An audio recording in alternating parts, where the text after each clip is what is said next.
Good morning, and welcome to Sunday Story Hour, where we share real life stories of how human design has helped our guests know themselves on a deep, transformative level. By knowing and trusting ourselves, we develop deeper, more honest relationships and unlock our true gifts. I'm Kathy Bashanko, and my guest this week is Larry Armstead. And apparently, it's Hello. an orange day, right? It is absolutely. I think I got the memo, right? There you go. Okay. So, well, I love orange. If people don't realize that about me, orange, yellow, green, those are my colors, bright pink. Um, anyway, so hi, Larry. I'm so happy to have you here. And Larry is a 6'2" emotional manifesting generator, left angle cross of Mhm. industry, right? Getting stuff done. Yeah, that's And right. he is going to just start out, tell us a little bit about yourself. And I'd love if you just dive right into how you found human design or it found you, and that general narrative would be great.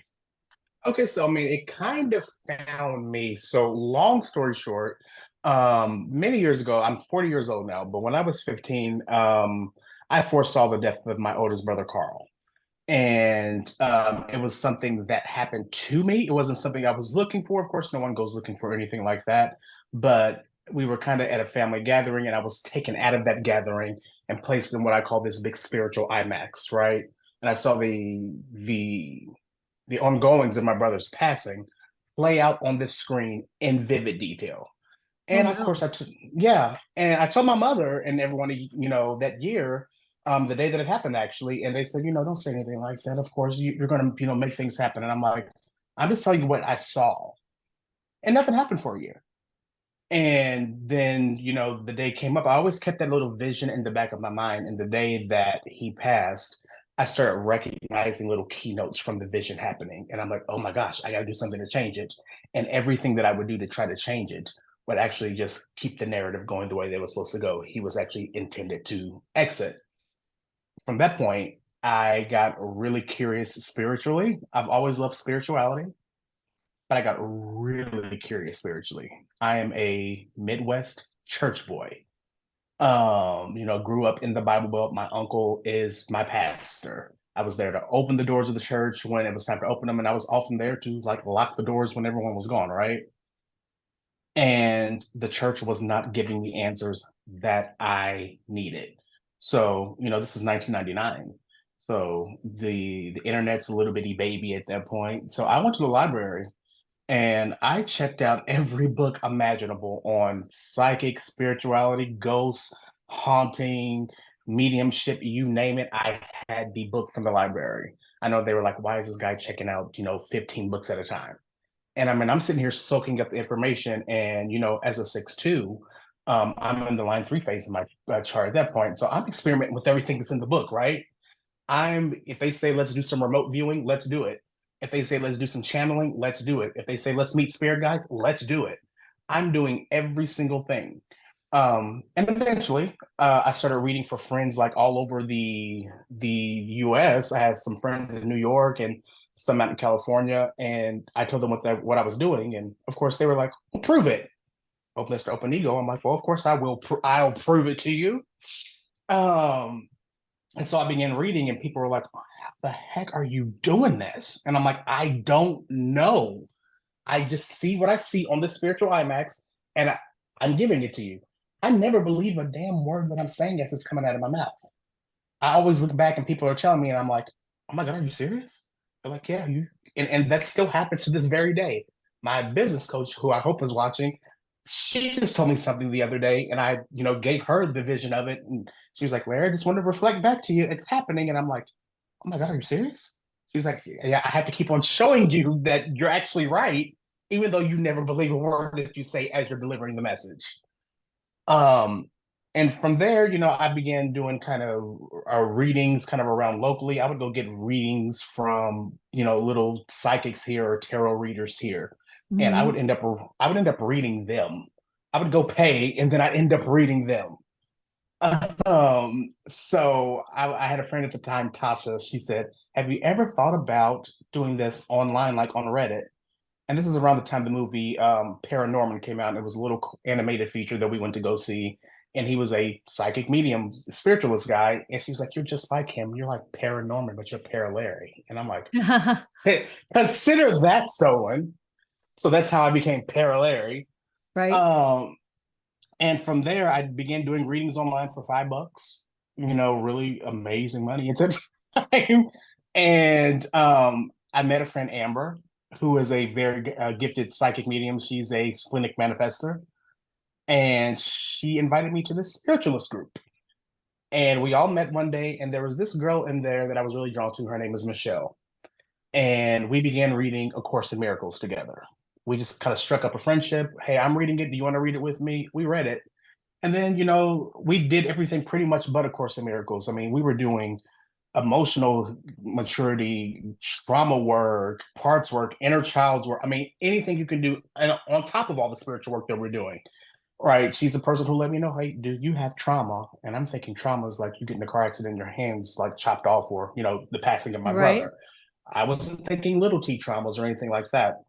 And then one day she looks at me and she says, have you ever heard of this thing called human design? And I'm at this point, I'm so far down the spiritual rabbit hole. I'm like, Michelle, listen, I don't need another modality. I've got tarot, I've got oracle. I'm a spiritual life coach. I got neurolinguistic programming. Like I'm proving by listing all of the things, right, that I've done and that I have. And she was like, okay. And Michelle is an emotional manifester. So of course she's going ahead without me, right? Right. And she's like, well, Larry, it's okay if you're not ready. The easiest way to get me is it's okay if you're not ready. So I Now was you got like, to oh, prove you're ready, right? correct. So I'm like, I'm going, but I still was in active resistance to looking at human design. I would pull up my chart or she would read stuff about my chart to me. And I'm like, this reads like mud. What are you talking? What is a G? Are you talking about a G spot? What is it? What are you Right. talking about? And one night after I gone through a really terrible breakup of like after 9 years, Mm. I was actually up visiting Michelle, and this is in Connecticut. I'm in Southern Indiana, so I'm over 900 miles away from home, and it's like 2 in the morning. I'm artificial shores, so I love that time of night. I'm very nocturnal, and I had no vehicle, and everyone that I knew was asleep, and I had been avoiding looking at myself from like the fallout of this breakup. And it was there that I finally met myself, and that I finally got curious enough to open up my chart. And it was there I was kind of like, oh my gosh, there might be something to this human design stuff. And I finally looked into it, and I have not looked back since. So And you it were kind how of old found at me. that? So you were already on the roof by that point, right? Human design six. I'm just saying this for the audience, as a sixth line, you go on the roof around 29, 30. And so this was Oh yeah. clearly after that. This was, you said, about 5 years ago. Is that what you told me? Yeah. Yeah, I'm very much on the roof at that point. Yeah. Yeah.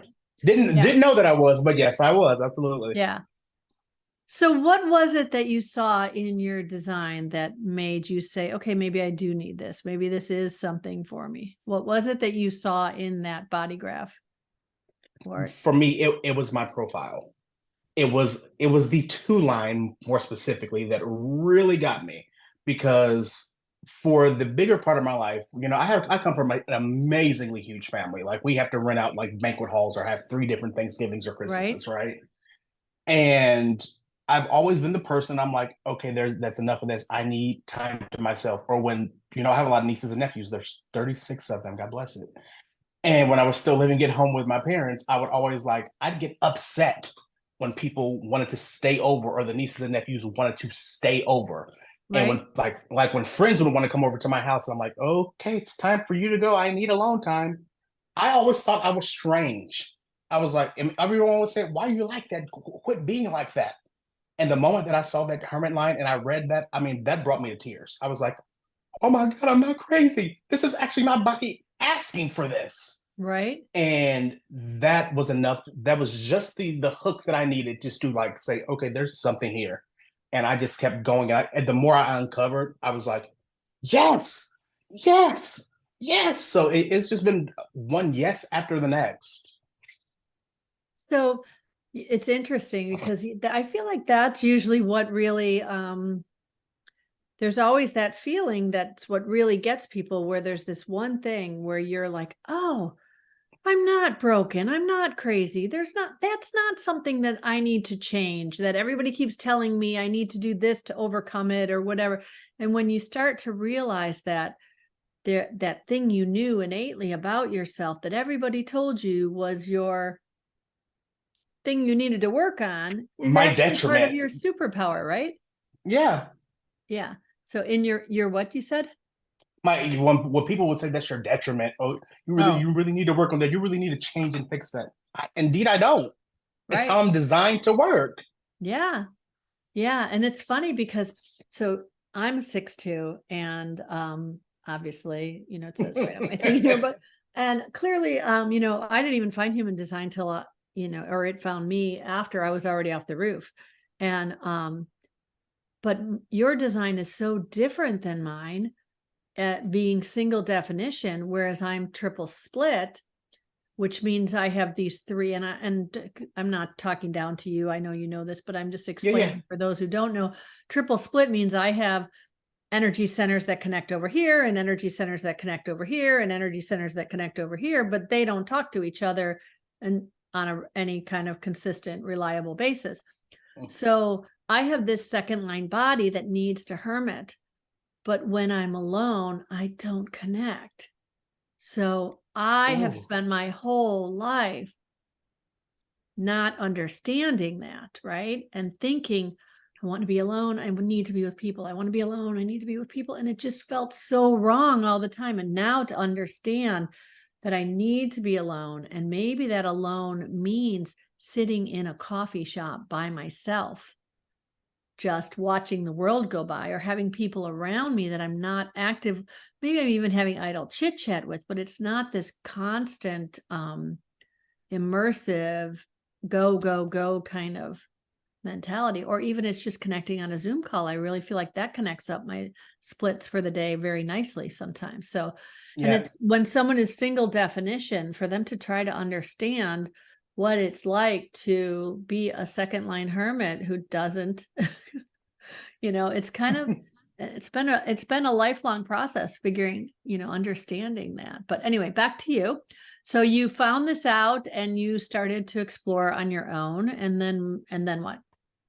So Michelle, I always say she tricked me into starting the deconditioning process because, with all the trauma work and the emotional work and all the other works that we were doing and the spiritual work that I was contributing and the parts work and everything that I was contributing, I didn't realize that, she was always like throwing little things at me from my chart. And I was just kind of like, water off a duck's back for me. I was like, I'm really not that invested until that moment. But I looked up one day and I was like, this makes sense. And Michelle has been my healing partner, and my deconditioning partner. And I just looked up one day and I'm like, oh my God, we've covered a lot of ground and we've done a lot of work. And she was like, yeah, you've kind of been deconditioning with me and you didn't know it. And I'm like, leave it to a manifestor to help me just kind of Initiate. initiate the entire process, right? So from there, I just got extremely curious, about just the energetics of my chart. But what I have found that has been really interesting is most of my chart is, collective circuitry, right? The bigger part of my chart, that's where it's at. And so when I began reading design, how I learned was I began reading, of course, for everybody else. I was like, oh, I'll be here. I'll go to the back of the line, right? I'll read for everybody else. Mom, this is what's going on. Dad, this is what's going on. And everyone's like, oh my God, I need more. I need more. I need more. So I'm reading for everyone else. And it's finally like Spirit set me down and was like, no, no, no, no, no, no, no. You're here to know yourself, and then you can go role model it for the collective. And I'm like, oh. Yeah. And what I found to be the most interesting in this kind of diagnostic or analysis of my chart is my dad is, also mostly collective circuitry. But I don't have that bond, that extra special, like close bond with my dad. I'm more bonded to my mother. And my mother's circuitry is mostly tribal. So I'm a little, collective guy trying to act as a tribal guy, and it never feels right. And the things mom would say about the family, or you should be doing this, and this is your family, or you only have this, and I'm just like, that never resonated or felt right to me. And like, she's tribal and individual for the most part, and I am collective and tribal for the most part. And I'm like, this stuff just Well, never feels you've got right a to lot of, me. I don't mean to interrupt, but you've got quite a bit of individual in there with that 2034 and the 10 still. And then you've Yeah. got the hanging 28 and the hanging 55. Those are all, And and the 43, those are all individual energies. So I don't mean to contradict you, but I feel like I sense the individualism in you just as much as, in fact, it's yeah. And you've got anyway, again, I'm not no, trying no, to you're contradict, no, but you no, you're good, because when I look at the overall circuitry, it's mostly collective that I sense and that I get most of. There's a lot of individual in there, most definitely, but the overwhelming amount is collective.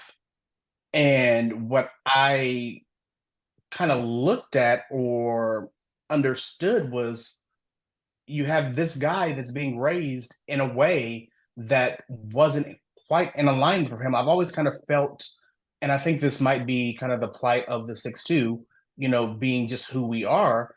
I've never felt completely connected to just the experience of being part of the family or being part of everything. I've always kind of felt like, as Ra kind of says, the six line sits on the top, so it's kind of really not part of the hexagram. It is, but it's not, and that yeah, lends itself to feeling a little bit of a as an outsider a little bit. And that is one thing that I've kind of struggled with my entire life. And the moment that I found that out as well, I was like, this makes sense. This makes sense that I'm not, completely. I feel like I'm always on the window on the outside looking in. mhm. And I have a little niece who is a 6-2 emotional projector, and she's in the three phase of her life right now. She'll be 20 on December 30th. And she's asking me all of these questions because I've gotten her into design. And she was like, I've always just felt like the black sheep of the family. And I'm like, uh-huh. And so it's just interesting to kind of to watch the energetics of how this all works, and how my family life is working, how my friendship life is working. And it helps me not to take things so personal at this point. Yeah. And that's one of the biggest things. It's one of the biggest gifts, I think. Yes, definitely. It takes away those stories that our mind makes up to explain why things are happening, when there's really an energetic explanation where you can look at it all and say, oh, I'm meant to have all these different experiences because in the first phase of my life, I'm meant to really gather all this information by seeing what hasn't worked out for me so Yeah. that I can then take that onto the roof. And so tell me what you feel like. Okay, so you've been on the roof for a bit now. You're about maybe what? Maybe a third of the way into your on the roof experience or so. I don't want to, Yeah. Yeah. I, I've yeah. I've been up here chilling out for a minute. And what's And the biggest difference you think in um life? just for me, it's realizing that I'm not this freaky outsider weirdo. Because again, like I said, I've always been spiritual, and as I began listening to the lectures from Ra and all of these things, the one thing that Ra said to me that just didn't hit my strategy and authority the right way was, all the spiritual stuff is, it's great, but it's an illusion. And I'm like, no, it's not. It's not an illusion at all. And I was like, because I have experiences that, speak otherwise. And, when I went to Santa Fe this year and spoke at the Human Design Conference there, that was the topic of my talk. The spirituality stuff is not an illusion. It's not something that's made up. It's not some sort of distraction. Not a human design distraction. Not that verbiage, but it's not some sort of distraction. Not something that's not real. It very much is real, and I couldn't reconcile like how human design is built upon a lot of spiritual components. The I Ching and Eastern or Western astrology, and all the components that make up human design, the chakra system, And the Kabbalah is deeply spiritual, right? So, correct. right. And I did not, so I can understand how Rob would say, "Oh, this is not spirituality is an illusion." I'm like, it's not. And for me, the biggest thing that I took away, like as I've been deconditioning, is like A Course in Miracles has never left me. Books like The Law of One and Urantia and Tarot and Oracle, these things have never left me. And so what I began seeing, especially here up on the roof, having this, this perspective to look down and just survey the land, basically, is that the voice that Ra experienced is the same voice that is transmitting in A Course in Miracles. They hold the same vibratory pattern and they speak in the exact same way. Ra's voice said, "Are you ready to work?" A Course in Miracles, the voice said, "This is A Course in Miracles. Are you ready to begin?" And they speak in the very similar way. Ra talks about no choice. A Course in Miracles says, this is A Course in Miracles. The course is not optional. The only thing you get to choose is the time in which you take it. But the course isn't optional. And I see these threads going through all of these spiritual frameworks. And I'm like, oh my God, what if the voice transmission is something that has always been playing in the background? We just got to pay attention. And I could say some very heretical stuff. So, I'll try to refrain from doing that. But, it's Ra's experience for me. Just looking at that, I said it's nothing special. It's nothing out of the ordinary. It's not even anything unique. And that's one of the biggest pieces of things that's come out of this time of being on the roof. It's even with the 1987 supernova and everything that was going on when he had his experience, the voice transmission is not unique. We can trace it back to actually ancient Egypt is the first time that I can find it in some of the older spiritual traditions. And they have been sprinkling this information all throughout every spiritual tradition. So for me, I can't get rid of any of my spiritual knowledge. I can't get rid of any of my spiritual wisdom or anything that I know because I see how it all goes together. I can see that these are all puzzle pieces or fractal pieces that actually snap into each other. And human design for me is one of those pieces. It is not the only piece for me. Okay, so so you were speaking at the High Desert Human Design Conference in Santa Fe, which is a very raw purist group of human designers, right? Like, so I'm curious how you going there and saying, well, Ra said this, but it's not, I don't buy it, how that was received. Actually, very, very, very well. I'm still getting messages, and that was in September of this year. And I'm still getting messages from people saying, "Oh my God, I just listened to your speech," or "Oh my God, I've been meaning to message you. Thank you." The day that I gave that speech out there, and I termed this system of human design divine human design because I see the divine overlay in all of it. And there are people that came up to me. There was one lady in particular that came to me and said, "This was actually going to be my last human design event ever. I was leaving human design. I was leaving it all behind because I was brought up with a certain spiritual tradition. And for them to tell me that it's all BS, no." And she said, "I was so conflicted. And thank you because now I feel seen and I see where the spiritual is." I had that same message like thread. I was there for a week. That same message threaded throughout the week from so many people. I talked to so many people that I have lost track at this point. There's still people texting me and calling, and they're like, "We spoke at the High Desert Human Design Conference." I'm like, "We did." I mean, that's how many people came up to me and gave me hugs and just embraced me and said, "Thank you for saying what you said. Thank you for reintroducing this and bringing the spirituals to light and letting us know it's not an illusion and it's not BS." So now what? So what do you do now that you say that? What does that mean to practice in practice for you? So for me, number one, I'm writing the book for Divine Human Design, and it won't be a thing that's like, oh, I'm trying to replace human design, or I'm trying to say that human design as a system doesn't work.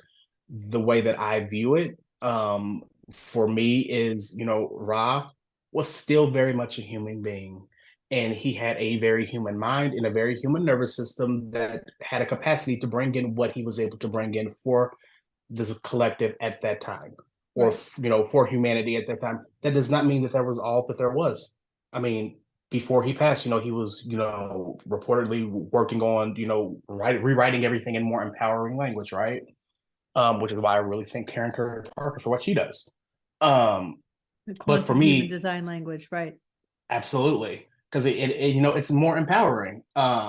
But for me, I'm writing the book on divine human design, and it's not to replace anything. It's more of a reference book, just to say this is one more piece of the puzzle that I have that other people may not have. And what I have been seeing is, there are blind spots that each energy type has. There are blind spots that we all have individually. There are ways, like from A Course in Miracles, I can lay the 365 lessons from the A Course in Miracles workbook on top of the gates and the channels and the energy centers. Interesting. And it's amazing because it takes the buzz out of the not self that appears in there.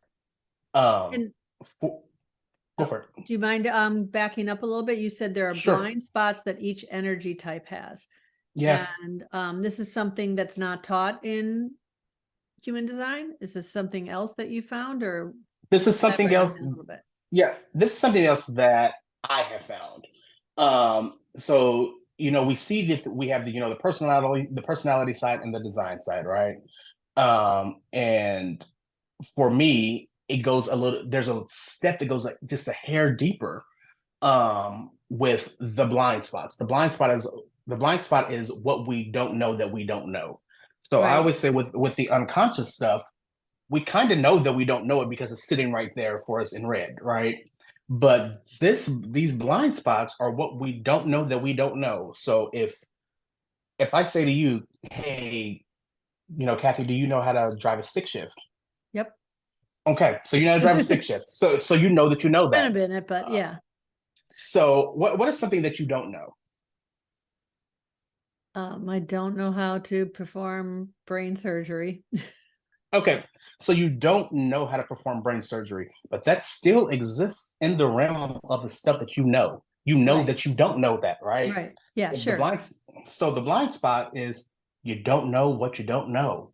Right. And what I found about like the manifesting generator, for example, the blind spot for the manifesting generator is identification. We become overly identified with things, and that the moment we begin identifying with something is the moment that it becomes problematic with us, because then we take it on, and everything about it becomes really personal, and it becomes Why the really manifesting generator specifically? the manifesting. So what I did is I took A Course in Miracles. I took some keynotes from the Law of One, and the Law of One actually lists some energy types that you can actually overlay on top of human design, that are very similar. The verbiage is different, but they're very similar. And that's the one theme that's running through it. So I took human design, I took A Course in Miracles, and I took the Law of One. And I was like, okay, let's put all this together. The manifesting generator is here to work on overly identifying with things. And it's something that I spoke about that too at the High Desert Conference. I actually had a manifesting generator come up and read what I had written about identification. And if you go over to my website and plug in your chart, for free at my website, you'll get a 29-page report. And toward the end of that report, it'll show you what your energy type's identification is. Oh, okay. I'll have to try that. And your website is paralary.com, right? Yes, it Okay. is. So that's interesting. So what is the projector blind spot? Projectors are blinded by judgment. Ooh, that sounds real. Projectors are blinded by judgment. It is judgment of the self and judgment of the other and judgment of the situation. And I think a lot of that, I know a lot of that comes from the kind of the not self spin that will happen in the projector. The projector Uh, room. yes, Yeah, absolutely. definitely. That And, relates. yeah, so that's the big blind spot for the projector. What about the Uh, manifester? the manifester is blinded by. Oh, hold on, let You me. didn't, you didn't know I was going to quiz you on this, so you Yeah, get yeah, yeah. I know you were quizzing me on that. Yeah, it. the manifester is blinded by justification. Ah, okay. Yeah, they're blinded Because by they're meant to just justification. act, right? So they shouldn't be justifying. They should just be informing. They don't need to explain. They don't need to, The, right. yeah, correct. So it's all of these things that people aren't saying about themselves. Like the generators are blinded by faulty compass. Like what? Uh, By what? Oh, by a faulty compass. So it's like oh, it's when the generator tries to act as a type that it's not designed to act as, the compass goes wonky. It's like because putting they're not a following their yes. They're not following their correct, sacral yes. Okay. correct. Okay. And then So the we reflect. So you got them all there except the reflector. What's the reflector? the reflector is really interesting. They're blinded by being openness, so they see everyone's goodness, or they see just goodness and all. And goodness is a very blanket term that I use. But when you see you're feeling this, Or they fail to see potential. their goodness. Yes, they fail to see Yeah. their goodness, and they fail to see the goodness in everyone else. Right. So that's the blind spot that the reflector holds. They only see the potential. Yes, I've heard that about reflectors before. So that I can see where that is. Yeah. So that's interesting. Cool. So how has that helped you to know do you know what you are overly identifying with, Mr. Manifesting Generator? Oh gosh, I was very much over identified with this. Woe is me. I'm powerless. I'm helpless. I'm defenseless. Somebody please come rescue me. That was, if you looked up the Larry life story, that was my life story. And what I came to do in this deconditioning process is we did a bunch of inner child work. Mm. And I finally got to meet little 6 year old Larry, and I was like, "Why, dude? Why do you feel this way? What's going on here?" And when he said, "I feel defenseless, I feel powerless, I feel helpless," I'm like, "Okay, well, what can I do for you as an adult to help you not feel that way?" And he said, "I want to go to karate." And I'm like, "You want to go to?" I mean, and this is me as an adult. I'm like, "You want to go to karate?" Okay. So I took him around the city, and I sat in every karate studio in the city, and I was just waiting. I'm emotional, so I'm like, no, this one doesn't feel right. This one doesn't feel right, and I'm like, okay, one of these I'll get here, and it'll feel like home. It'll feel right. And I walked into one, and I was like, oh, this is here, and started that day with Taekwondo and Krav Maga, and the joy that just permeated for me, and the movement, the striking, the discipline, the way you think after you've been in something like that has been transformational. And I actually find that after I have been in Taekwondo, or if I've been doing Krav Maga and I'm there every single week, multiple times per week, that is when I'm actually able to let go a lot of that sacral energy. The emotional wave moves a lot quicker. And I'm able just to get to clarity a lot quicker. And I'm not staying stuck in stories. I'm not staying stuck in not self. And I notice it's the days that I don't go, like on the weekends when they're closed. And let's say something happens that throws up a wave. I'm like, oh my God, I need that movement. But it was that for me. That was my identification. Wow. So what was the second one called? Something you said Taekwondo, and what was the other one? And Krav Maga, I've it's never an heard of that one. Or maybe I it's have, an but I've never paid attention to it. have you ever seen the movie Enough with Jennifer Lopez? It's a little older one, like I think Yeah. it's a that's where I actually first saw Krav Maga. She was in an abusive relationship in this movie, and she was trying to leave her husband, but he was kind of stalking her all over the country, and Hmm. she learned the system to defend herself. And Okay. I'm in bed one night, and I'm like, oh, that I want to do that. And Right? then little Larry's like, I want to do 6-year-old that. little Larry said that, huh? Yeah, Yeah, yeah. He that's was like, cool. I want to do that. And so I was like, okay, dude, we'll find it. Yeah. and we had to find the right one for him. Right. So how long have Yeah, you been doing that? I have been there. It'll be going on 4 years. Oh, wow. That's Uh, great. yeah, Yeah. I am 3 belts away from my black belt. So I'm really excited about that. I know there's some rest coming right after that. But everything in my Right. body's just like black belt, black belt, black belt, black belt. I'm like, okay, we'll get you there. That 952 concentration is right there, black belt. Okay. That Does open this ego work? really wants that, right? Oh, 100%. Right. Yeah. Yeah. Okay. So tell me about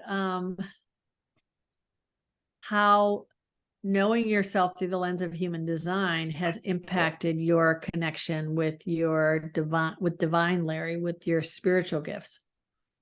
So it has let me know the first thing again, it kind of harkened back to you're not crazy. You see spirituality everywhere. Anybody who talks to me always hears, Larry, you are all spiritual. You see the spiritual in everything. Um, and it's something that I can't not see at this point. Mm-hmm. But it let me know that I again being raised very extra Christian. My aunt always says, extremely saved. It let me know, when I left all of that, I was like, I didn't throw any of the systems away, but Mm-hmm. I felt amazingly guilty for quite some time.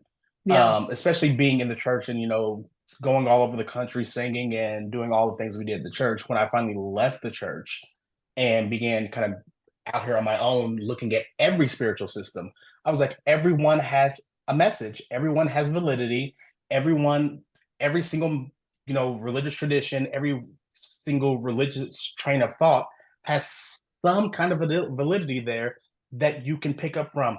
I don't discard any of it. I don't discard anything from the Christian side of it.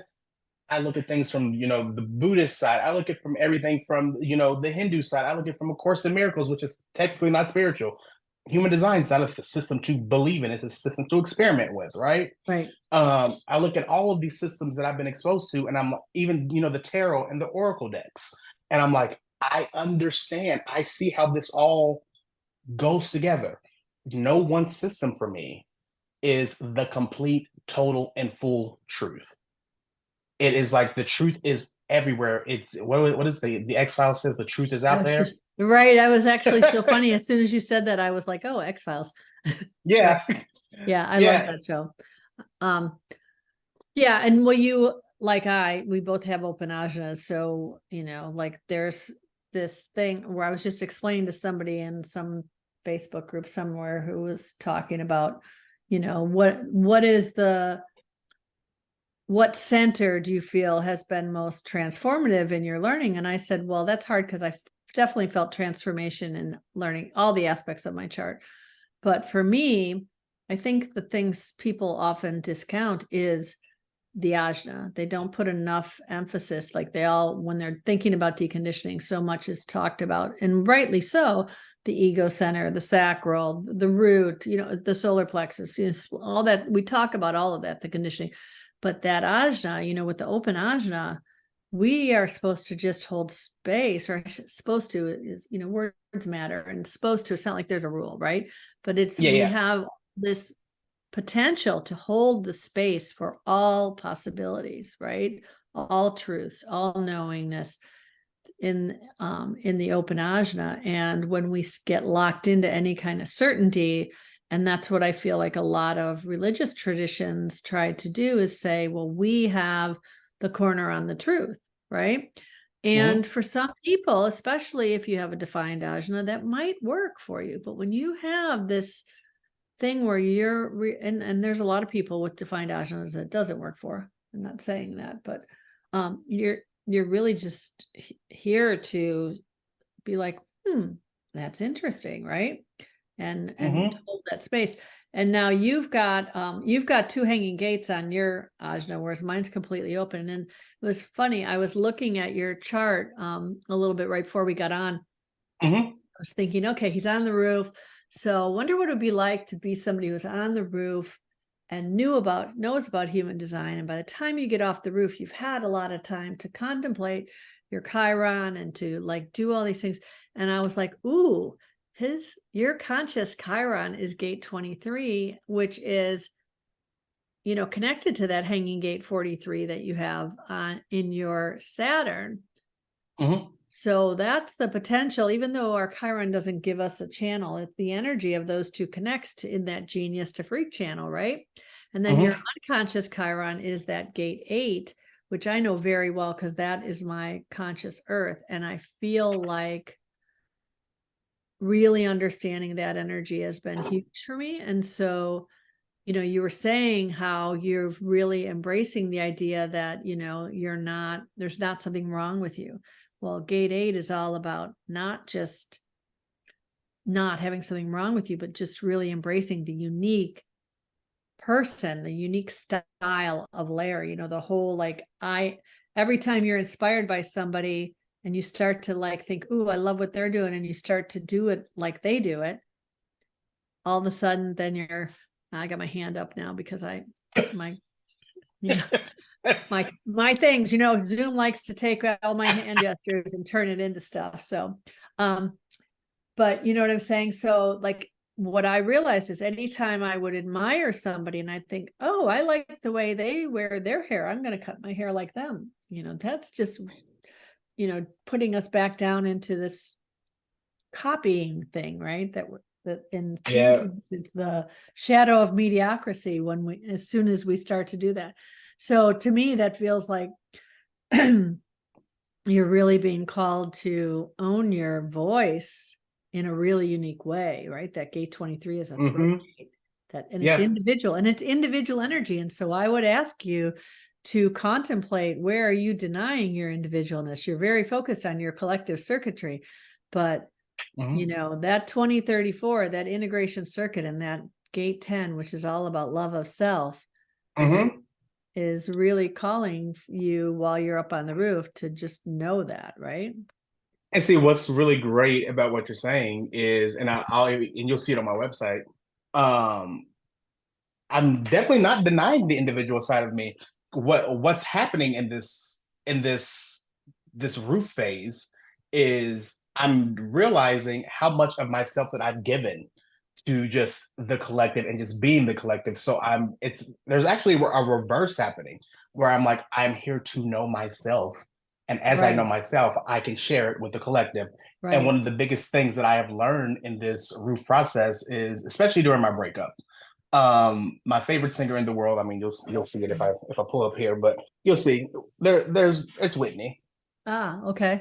And she's tattooed on me. You know, if you looked around this room, you'd see nothing but Whitney around me. But the one thing that kept coming up was the greatest love of all. Now, listen, I'm a lifelong Whitney fan. I'm 40 years old. I've loved her since I was 2. I learned how to work a VCR because of Whitney. My mom will tell you that story, right? Right. And the song, I know every live version of the greatest love of all that you can imagine. Like, I'm the Uber fan who can tell you, you know, show me a picture of her and I can tell you where she's at, what she's doing, the year, and everything. I'm that guy. Okay. And and the song that kept coming up was the greatest love of all, the greatest love of all, the entire breakup. And this is also heavy deconditioning, right? And I'm like, why is the greatest love of all keep coming up? It won't leave me alone.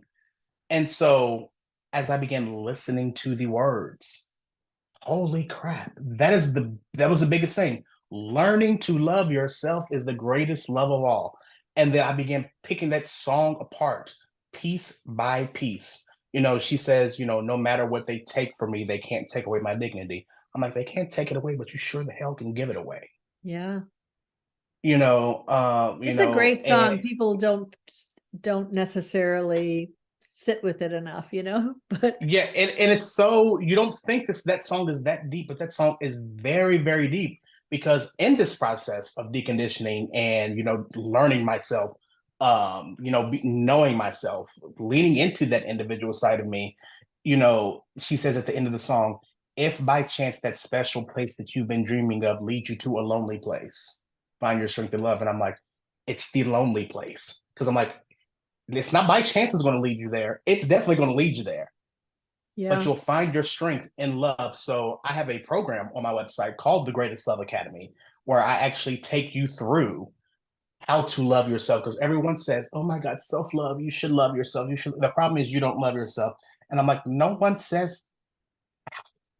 Right. And so I take you through that song, but I take you through that song as with a spiritual component. So I mean, it sounds like, oh my God, you're just going to take me through the song. No, we're doing parts work, we're doing inner child's work, we're doing trauma work, we're doing shadow work, we're doing all of this stuff so you can find your strength and love. And that love is completely right here.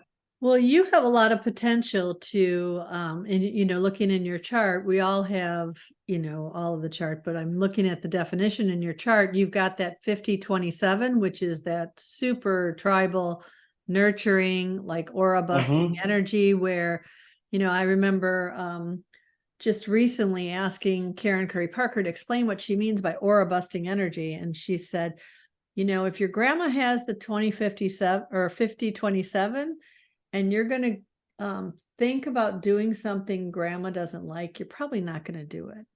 Like, you're not going to go to grandma's house with all your piercings in if grandma doesn't like them, if she's got that channel, because that's the kind of energy. It's so strong. It pierces through your aura and makes, so you have this big impact on your tribe. So, that whole really nurturing energy, but it's that kind where people don't want to go against you because they don't want to lose that nurturing. But then you've also got that gate 29, which is, that's in your incarnation cross. So that's your, conscious earth. And that's so much, there's so much commitment in that. So, and then the gate 30, which is, desire and dreaming, it would be really easy for you to, in not self, just throw it all away for love, right? Because yeah, so I'm guessing during that first third line phase of your life, when you were younger, you were like tragically in love several times, probably, where you would just like, but I love them, right? That's honestly what made me stay in that relationship that for almost 10 years. I knew, here's how funny your design, obviously your design's always playing in the background whether you know it or not. Yeah. When I went on the first date and sat in that guy's apartment for the very first time when I first met him, my entire body screamed no. Like, and I remember being jolted by it. And I was like, no. What do you mean no? And the longer I sat there, it was like, no, no, no, no. And I'm like, why are you saying no? You're fine. I can fix him. I can change him. These are just a little few. It's going to be fine. And 9 years later, it was not fine. Oh no. I knew from the moment I sat down. But again, I didn't know design at that point, right? So I was just like, you're just being crazy. And then open head notch. It's fine. I'm gonna try to be certain. I'll talk myself out of it. This can be fine. I'll prove that I can do it. I'll prove that, and then I'll make him. It doesn't work. Right. But I would not go back and change anything that happened over those 9 years because it brought me to where I am now. Right. Yeah. And that's the real truth of that, a third line in general, but a sixth line, even I think in some even more extreme ways,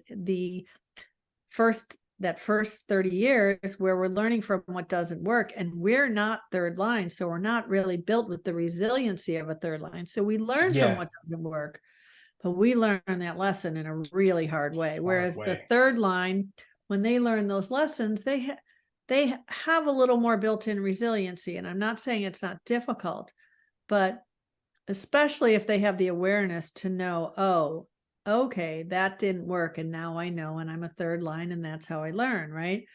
But as a sixth line, it really does, take its toll on us. And so it hurts our feelings so bad, is what I find. Like, it really just like, I feel like the third line is and this is really bad, but I love horror movies. But I feel like the third line has that Freddy Krueger, like, you can stab him and do everything he wants, but he's coming back. He's like, ha, ha, ha, ha, ha, I'm coming back. but But that sixth Okay. line is, you get stabbed and it's like, oh my God, I'm dying. Oh my I God, could never no. watch the Freddy Krueger movies because I'm such a visual person and I don't like to watch anything he's just so hideous. Right? I couldn't watch it.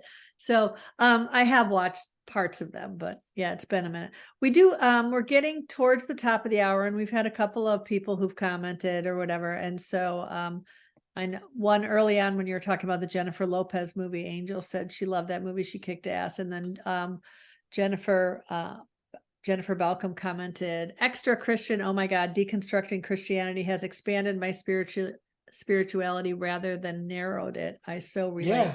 And I have felt that to be true as well. I did a lot of deep dive into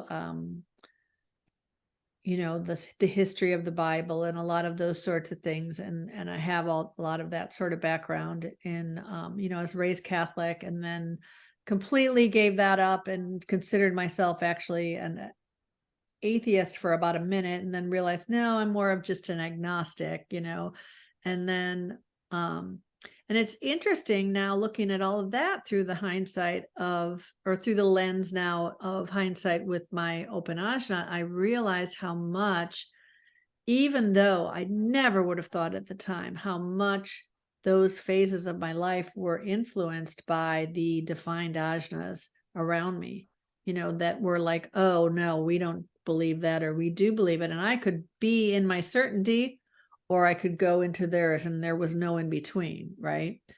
Yeah. That's what I felt at that point in my life. So then I went through a whole phase where for many years I was involved with the Episcopalian Church, which I do think is a wonderful organization as far as organized religion goes.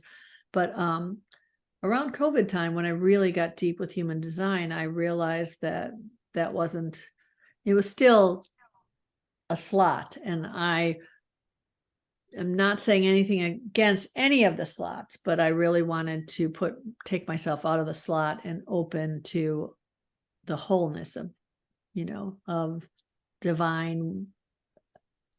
Honestly, to me, it comes down to we are all God. We are all source, right? And so Yes. when we see the greatest love is learning to love ourselves, because we are divine incarnate, and we're just living in denial. But the consequence of believing that is really difficult, because if I'm God incarnate, then you're God incarnate. Mm-hmm. So if you're God incarnate, then I have to learn to love you too, right? I have to fully embrace the trajectory of your own journey being part of your experience here in this reality, right? So I'm not here to guide you because you're God incarnate too, right? I'm here to guide myself and have my own journey and my experiences and realize what I don't know, as you said, right?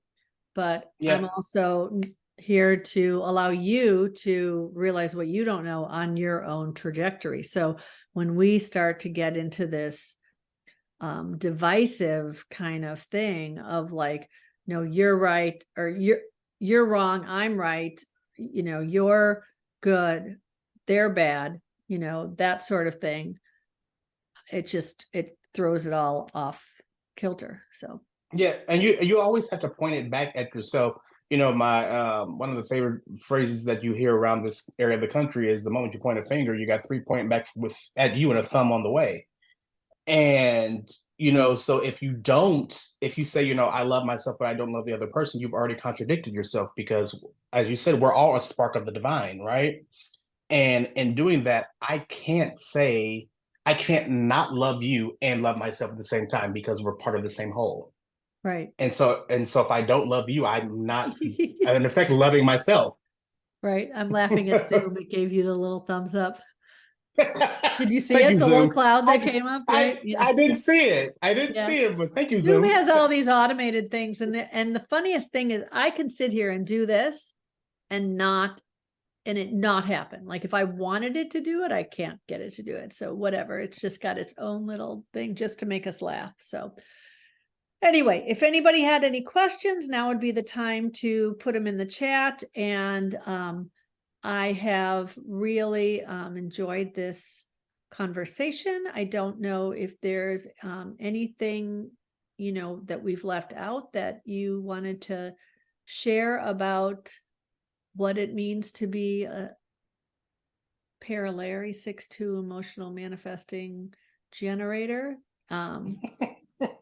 Is there Uh, anything that comes to mind? And not I mean, for me, it's just, the more I just dive in, the more that I see the notes that I would say of my life, they just speak. And I've always been a spiritual guy. I've always been a writer, and I've always been, an entertainer. And I can see it all happening in my chart. And I'm like, this is just brilliant. Like these are the things that I knew about myself, but to see them just actually represented sitting right there in front of me, I'm like, this is so cool. And then being able to, offer what I do on parallel.com to people. I always tell people that as a 6'2", and especially for me, yeah, I'm the guy up on the hill, the guru up on the hill, but I I don't have your answer. I'll Anybody that comes to me, I always ask, why are you asking me to coach you? Why are you here? Why me? And realizing that I'm not here to fix you. I can't fix you because you're not broken. But I don't necessarily have your answer. The only thing that I can do is show you what has worked for me, and I can role model what has worked for me. But that does not prevent, as I'm pretty sure you understand, people calling you, especially with my 36. Everyone that's going through something calls Larry. Please, Larry, just listen to me, Larry. No, no, no, no, no. I don't have the answer. I promise you, I don't have the answer. I have perspective, and I can give you perspective. But what you do to that, how you action that, that's completely on you. right. And that's kind of the biggest thing for me. And I think that's a really important aspect of human design is the greatest gift of human design is to be able to know yourself, okay, Whitney, enough to find the answers within you. And human design teaches us that we each have our own way that is not, there's like little slots they fit in, but there's, I'm emotional authority, right? So I'm meant to find my answers by waiting for emotional clarity. Well, waiting for emotional clarity looks very different for me than it does for you based on our unique design. So what I talk to people about is I'm not going to in any way tell you what to do, but I'm going to help Mm-hmm. guide you to understand your own unique process so you can get out of your own way, so you can not listen to the stories your mind is making up that aren't necessarily for your greater good. They're there to keep you small because your mind always wants to keep you in a consistent safety, like, oh, we don't like change kind of thing, which is not good for growth, right? So, Mm-hmm. so if people wanted to work with you, so is parallary.com the best way, or how would people contact you if they want to or connect? Head over just to parallary.com. You can find me on social media, like on Instagram at officially_Larry. I will tell you right now, I suck at social media. I have zero pull to social media. So my wonderful executive manager, Ann, runs it, and she'll funnel the messages to me. She's also a 6'2" emotional manifesting generator. But social media seems to be her thing. It's not my thing. The best way to get a hold of me is at parallary.com. You can shoot me an email there. You can hit the services tab and see everything that I have to offer, or you can email me at larry@parallary.com. Okay. And we did have one question, and I just noticed Angel said maybe too long for now, but I'd love to hear his experience with crystal bundles. Is that something specific that you have experience with that would be a not too long of an answer? It would be a very long answer. Okay. So Yeah. maybe you can put, if you have a link to something or address to something in the comments later. So Okay. okay. And but sounds interesting. So I want to thank you and thank everybody who's joined us. And every week we share stories of how my guests have come to understand themselves in a more loving and empowering way through the lens of human design. How you think and speak about yourself matters. Human design can show you the reframe of not only your own story, but the story you tell yourself about your relationships. If you're ready to start living a better story, I would love to help guide you through the process of embodying who you came here to be. And to work with me, you would just go to kathybashanko.com, which my name is on the screen here, kathybashanko.com, and you can set up a free discovery call. So, and paralarry.com is on the screen too. So we've made it really easy for everybody. So, and thank you so much, Larry. I really have enjoyed our chat, and I'm going to end the live. So peace out, everybody.